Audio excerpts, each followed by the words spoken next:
Right, it's time for a Smith's Johnny Marr video, and this seems to come round about once a year, I think. And the song I've chosen to look at this time is Girl Afraid, and this has been requested by a few people, and it seems to have a reputation of being one of Mr. Marr's most elusive and difficult to play guitar parts, and this video is my attempt to get to the bottom of things. And it's been a proper nerd fest trying to figure this stuff out, but somebody has to do it, I suppose, and it may as well be me. So I'm going to begin by playing through a bit of the song for you, then we will talk about it.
So there we are, that's what I've come up with, and I didn't know how to play this song up until a few days ago, and it's been a really fascinating process trying to figure this stuff out.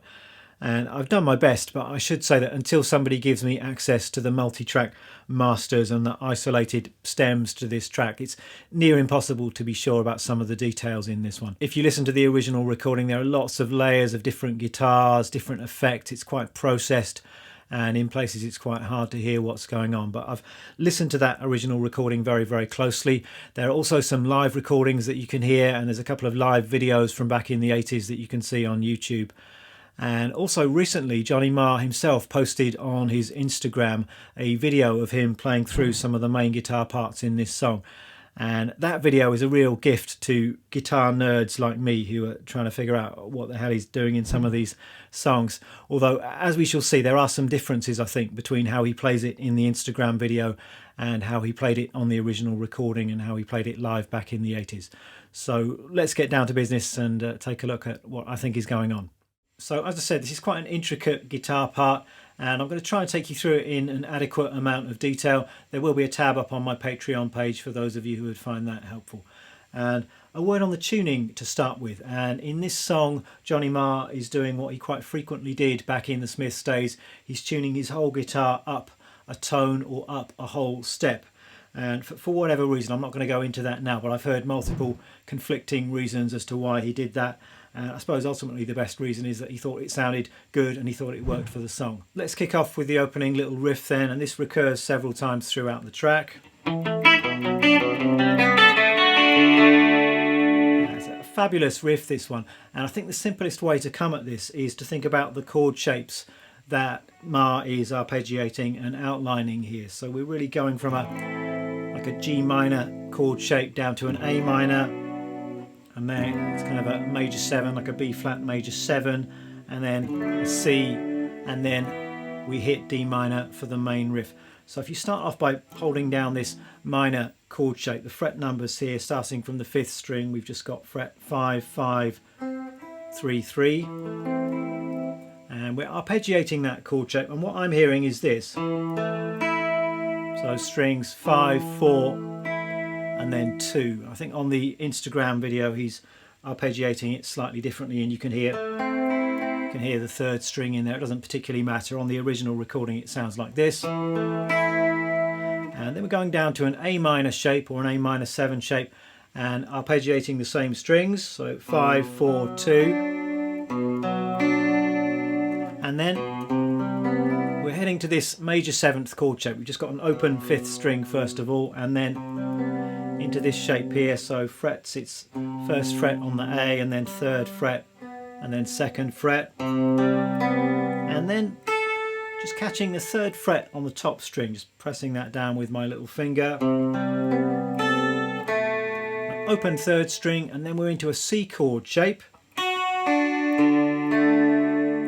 arpeggiating some notes from that chord shape. So I'm playing the 1st and then the 2nd string, and then the last couple of notes. It's very hard to hear this on the recording, so I've gone for the 5th string and then the 3rd string. You could play the 4th string and 3rd string if you wanted to. So if we put all of that together, and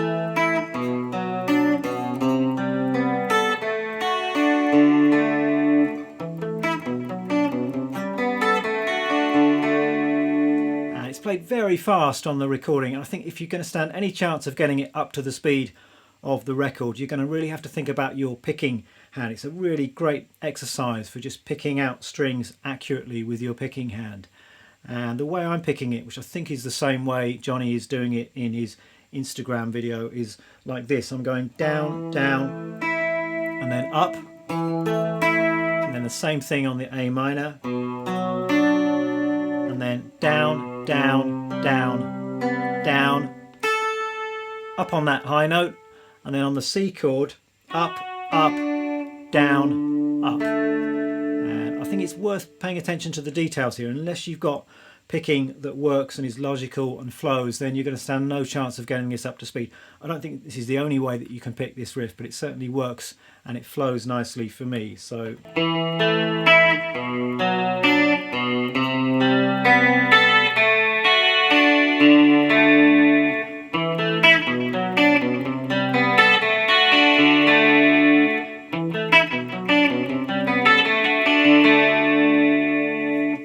we've got the main riff of the song, all based around a D minor chord shape, and you're reaching over with your 2nd finger to play this low melody on the 5th string. So the pattern that I'm hearing is this.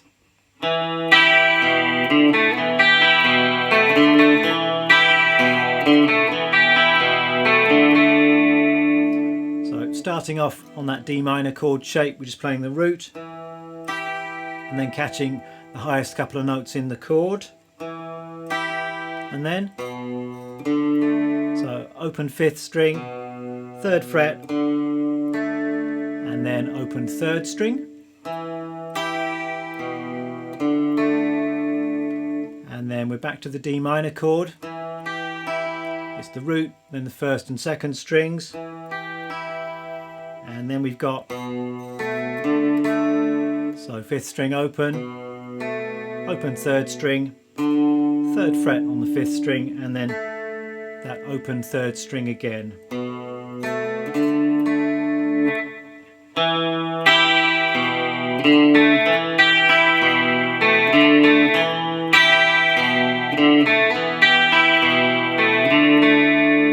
Again, this is quite intricate, quite tricky to get up to speed, so I suggest taking things very slowly, and again thinking about your picking hand and the direction of your pick stroke. So the way I'm doing it here, we've got down, then coming up, down, down, up, and then for the second half of the riff, down, up, up, down, up, down, up.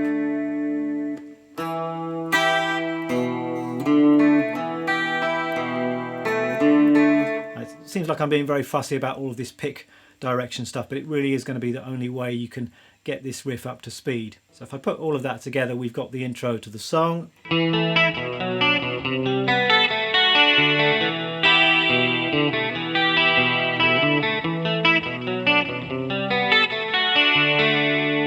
For the next part of the song, we're just playing that D minor riff 3 more times.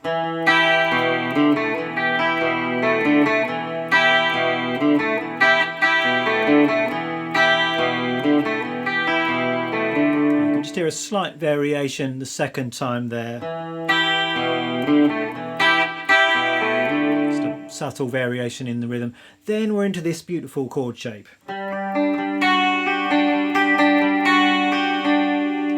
It's kind of a major 7th sound, this. I'll just give you the fret numbers here. So on the 4th string we've got the 3rd fret, and then we've got the 5th fret, 6th fret, and an open top string.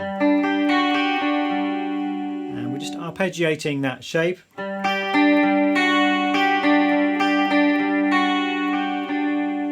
And in terms of the string numbers there, we've got 4, 2, 3, 4, and then 1, 2, and 3. And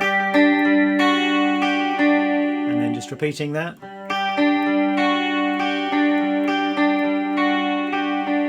And then back to the D minor riff again. And that whole section is repeated twice. So.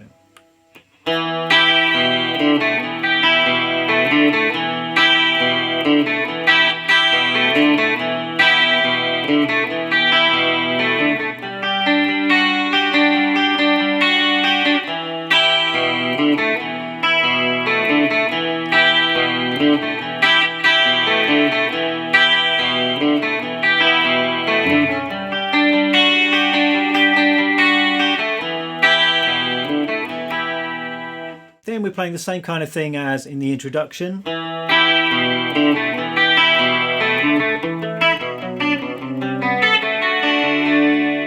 actually quite hard to remember which riff comes where. I think you just got to be really familiar with the original recording, and then you can work out the number of repeats on each of these different riffs. And I will write all of this out in my tab as well. Next bit goes like this.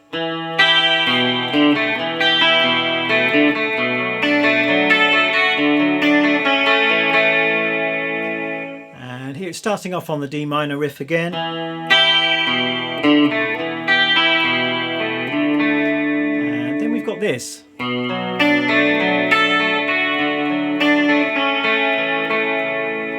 This is really outlining an A minor 7 chord,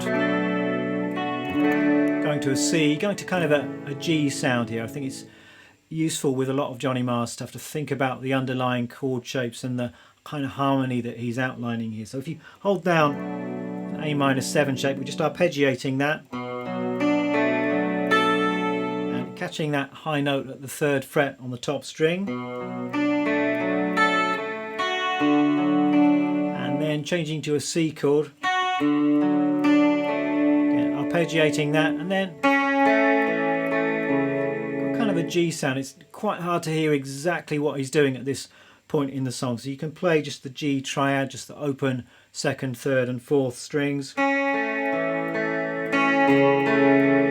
could throw in the 2nd fret on the 5th string if you wanted to there as well.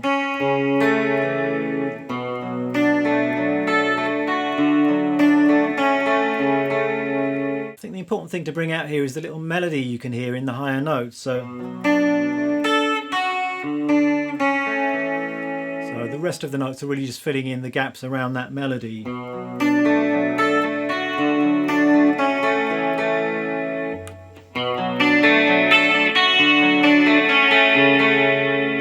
Something along those lines. And then for the rest of the introduction, it's all material that we've heard before. So the D minor riff and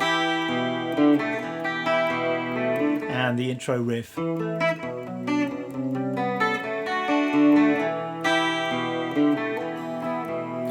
And then we're into the verse. So I'm going to put all of that together, play the entire introduction slowly for you.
On to the verse part then.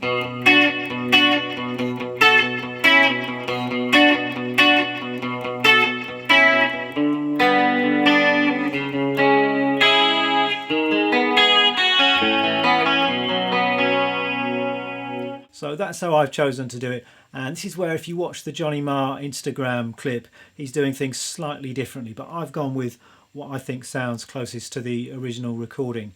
And I'm playing thirds on the second and third strings, and you've kind of got a droning fifth string throughout this part as well. So I'm starting with this little two-note shape. That's at the fifth fret on the second and third strings, and then I'm moving up to this little shape here. That's at the 11th and 10th frets, and then moving that same shape lower down the fretboard.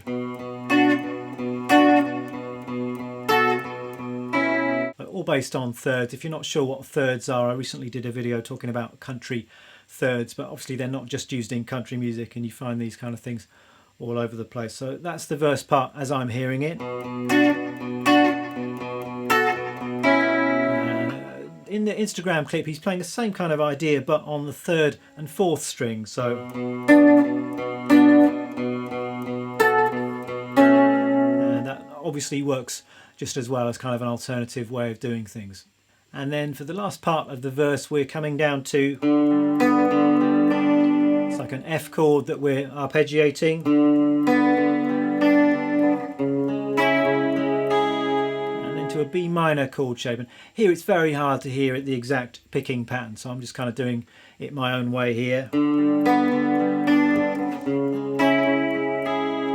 And then we've got a lovely melody leading into the chorus. And again, you can think about the chords that he's outlining here. So it's like an F sharp minor going to a G, going to an A. So we're just arpeggiating that minor chord. So a couple of open strings. Falling into that G chord shape, I'm just playing a low root note, and then playing the second fret on the third string, open second string, and then going into my A chord shape, which is like an A sus2, I suppose. So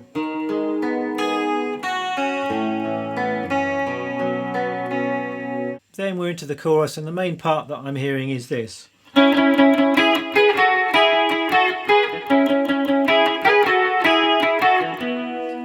Once again, I'm going with what I'm hearing on the original recording and what I hear Johnny Marr playing when he did it live with the Smiths back in the day in the 80s. On the Instagram clip, he's playing it slightly differently again. It's really nice what he's doing, and I will tab that out, and it might be worth learning it that way as well, as kind of an alternative chorus part. So the basic chords, the harmony of the chorus is this. We've got B minor, D, G,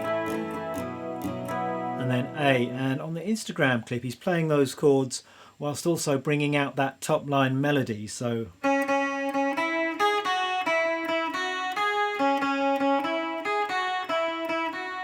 we've got this kind of which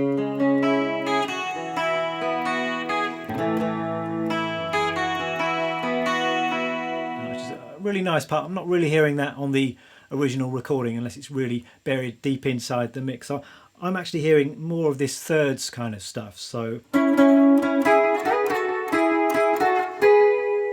I've decided to play it in this kind of area of the neck. There are a few ways you could do this, but I'm starting off at the 11th fret on the D and 9th fret on the G, and then moving over to the 9th fret on the B and G. More of these kind of thirds shapes.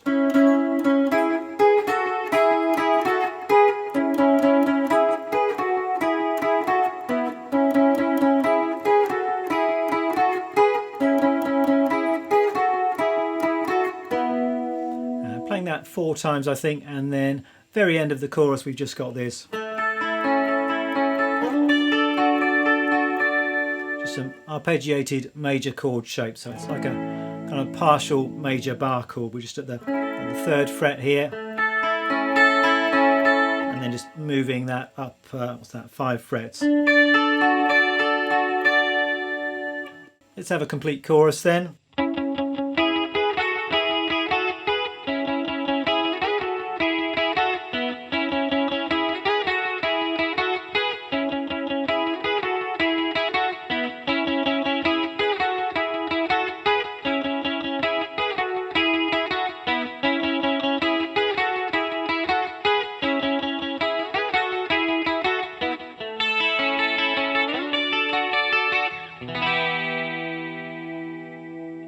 And that's really about it for the main guitar part. As I say, there are lots of layers and other things going on. We'll probably never know exactly what's happening there, but I tried to do a little bit of that on my backing track. We've got some backwards stuff.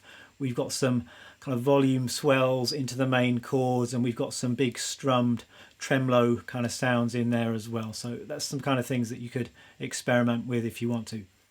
So let's talk gear then. And the story goes that Johnny Marr wrote both this song and Heaven Knows I'm Miserable Now on his new Gibson 355. I think he got this new guitar. It's the red Gibson semi-acoustic that you can see him using quite a lot in the Smiths days. And wrote both of those songs on the day he got the guitar. And whether he used that guitar on this recording or not, I'm not absolutely sure, but you see him using that guitar when he plays the track live. He's also using the Rickenbacker sometimes, and Roland Jazz chorus amplifiers. Now, I've got none of that stuff, so I'm just trying to get vaguely the right sound with the gear that I've got at my disposal. So I'm using my Jazzmaster, which is an American 65 vintage reissue Jazzmaster. Going into my Fender Deluxe Reverb, got a few effects as well, so just a little bit of compression from an MXR Dynacomp. Of course, I've got some chorus, and that's from an original Boss CE2. And then a touch of delay as well from a Boss digital delay. I don't think there are any particular secrets to getting this kind of sound. It's just a nice, bright, clean sound, bit of chorus, bit of delay, and that should get you pretty close. Let's have some sounds then. This is the Jazzmaster straight into the Deluxe with no effects.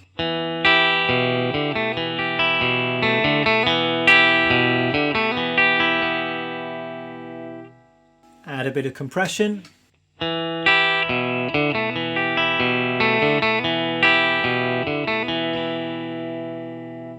And then the chorus.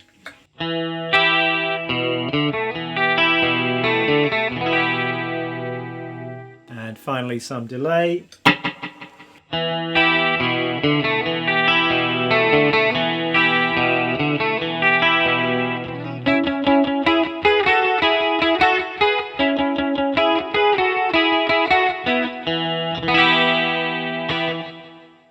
Well, that's all for this video. I'm going to put my tab up on my Patreon page, and generally speaking I think the Smiths tabs that you find online and even some of the published ones are pretty terrible, so with my tab I've tried to be as accurate and reliable as I can, so check that out if you're interested.